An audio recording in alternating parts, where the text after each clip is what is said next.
Verbum Domini manet ina ete. Imagina esta escena. Un joven rico, heredero de uno de los comerciantes más prósperos de la Edad Media, tenía acceso a banquetes, vestía con las mejores telas y disfrutaba del respeto de toda su ciudad. Su futuro parecía asegurado en prestigio, riquezas y reconocimiento. Sin embargo, de manera inesperada, aquel muchacho renunció a todo. En medio de una plaza abarrotada, se quitó las ropas y permaneció desnudo, como proclamando ante el mundo que la única herencia que anhelaba era el cielo. ¿Y qué sucedió después? Ese mismo joven se transformó en uno de los santos más admirados de todos los tiempos, recordado por algo asombroso en su capacidad de comunicarse con los animales. Hoy vamos a recorrer la vida de San Francisco de Asís. Descubriremos cómo alguien que lo poseía todo eligió quedarse sin nada, y cómo esa decisión marcó un cambio radical en la historia. Prepárate para adentrarte en milagros, encuentros inolvidables y la vida del santo más amado de todos los tiempos. Tu viaje comienza ahora. Francisco nació en 1181 en la próspera ciudad italiana de Asís Antés. Su nombre completo era Francesco di Pietro di Bernardán, hijo de Pietro, un comerciante de telas muy rico. Desde pequeño, su vida parecía encaminarse hacia el lujo y la abundancia. Era alegre, extrovertido, un joven que disfrutaba de fiestas, rodeado de música, amigos y comodidades. Gracias a la fortuna de su padre, se vestía como un noble, portaba armas elegantes y se ganaba la admiración de sus compañeros. Pero había algo que deseaba aún más que los lujos.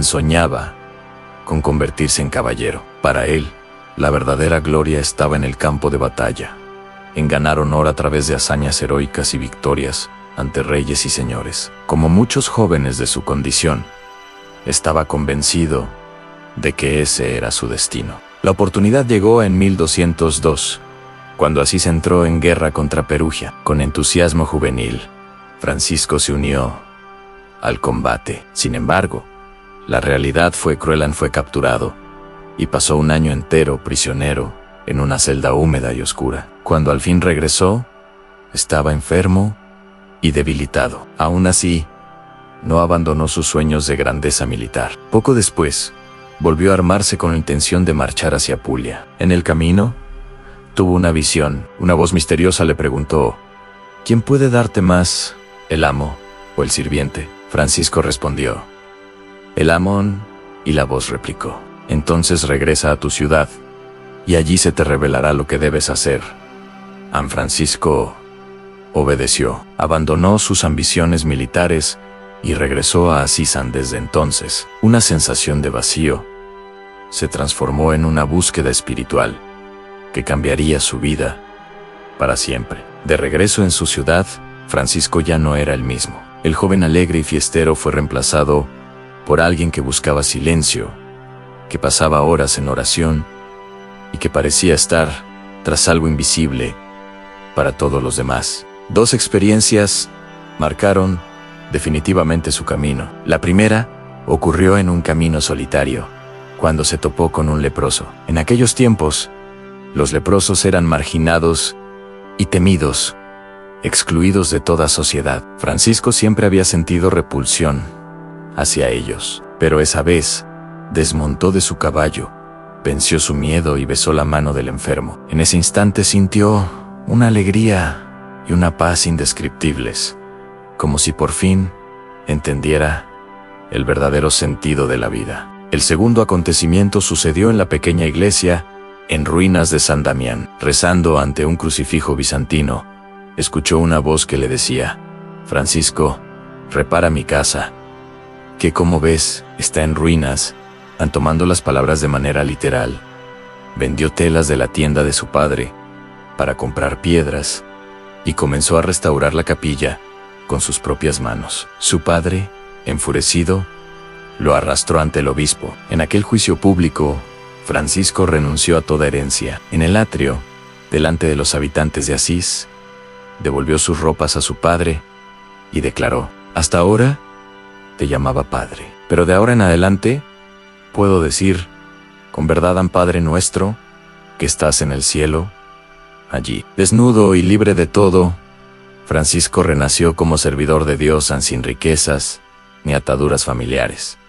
Empezó a vivir como mendigo, reconstruyendo templos y predicando. Su radical pobreza, lejos de alejar a la gente, comenzó a atraer seguidores. El primero fue Bernardo de Quintavalle, un comerciante adinerado que vendió todo para acompañarlo. Luego se unió Pedro Catani, un jurista respetado, y más tarde el humilde hermano Gilan. En poco tiempo eran 12 compañeros. No poseían nada, caminaban descalzos y predicaban más con el ejemplo que con las palabras. Sobrevivían gracias a trabajos sencillos o a la caridad, compartiendo siempre lo recibido con los más pobres. Su mensaje era claro en humildad, sencillez y fraternidad universal, viendo a Cristo en cada persona y en cada criatura. Con la comunidad en expansión, Francisco entendió que necesitaban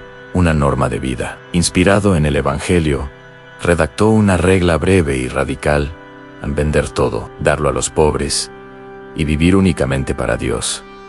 Con el texto en mano, viajó con sus hermanos a Roma para presentarlo al Papa Inocencio III. Al inicio, el Papa dudó.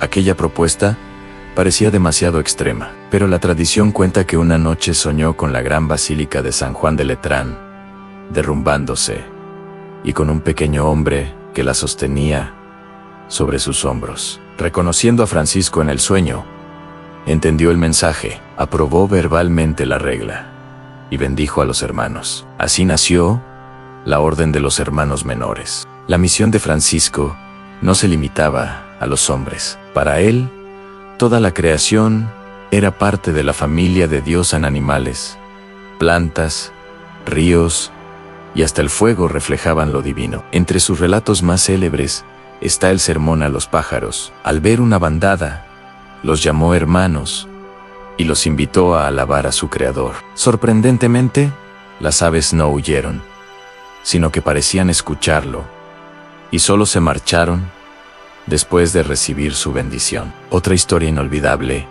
es la del lobo de Gabio. Un animal feroz aterrorizaba la ciudad, atacando personas y rebaños. Los ciudadanos estaban listos para matarlo, pero Francisco se acercó solo, sin armas. Cuando el lobo se lanzó hacia él, el santo hizo la señal de la cruz y dijo: «Ven a mí, hermano lobo, en nombre de Cristo, no hagas daño». El animal se calmó, se echó a sus pies y se volvió manso. Francisco pactó la paz. El lobo no atacaría más, y los habitantes lo alimentarían. Desde entonces, el animal vivió en Gabio como símbolo viviente del perdón y de la fuerza, del amor capaz de domesticar hasta los corazones más violentos. En tiempos de las cruzadas, Francisco emprendió su misión más audaz: buscar la paz mediante el diálogo. En 1219 viajó a Egipto para encontrarse con el sultán Al-Malik Al-Kamil, líder musulmán. Fue capturado en Damieta, pero pidió ser llevado directamente ante el gobernante. El contraste era impactante: el sultán rodeado de lujo y poder, Francisco, pobre, descalzo y con un hábito remendado. Su valentía impresionó al soberano. Francisco predicó el amor de Cristo e incluso se ofreció a atravesar el fuego para probar su fe. El sultán, un hombre sabio, no se convirtió, pero quedó profundamente conmovido. No solo no lo castigó, sino que lo dejó marchar en paz, ofreciéndole regalos que Francisco rechazó. Este encuentro no fue una victoria militar, sino un triunfo de la fe y del diálogo. En sus últimos años, el cuerpo de Francisco estaba desgastado por la pobreza y la predicación. Buscando soledad, se retiró al monte Laverna, donde ayunó y meditó en la pasión de Cristo. Anhelaba experimentar en su propia carne el sufrimiento y el amor de Jesús, en la cruz. El 14 de septiembre de 1224, su oración fue respondida de una forma inimaginable. Tuvo la visión de un serafín con 6 alas, que llevaba la imagen de Cristo crucificado. Al desvanecerse la visión, descubrió que en sus manos, pies y costado, aparecían las llagas de Cristo, en los estigmas. Enfermo y casi ciego, regresó a la pequeña capilla de la Porciúncula, el corazón de su comunidad. Allí, rodeado de sus primeros hermanos, pidió ser colocado desnudo sobre la tierra, tal como años antes había hecho frente a su padre. El 3 de octubre de 1226, el pobrecillo de Asís entregó su alma a Dios en apenas 2 años después.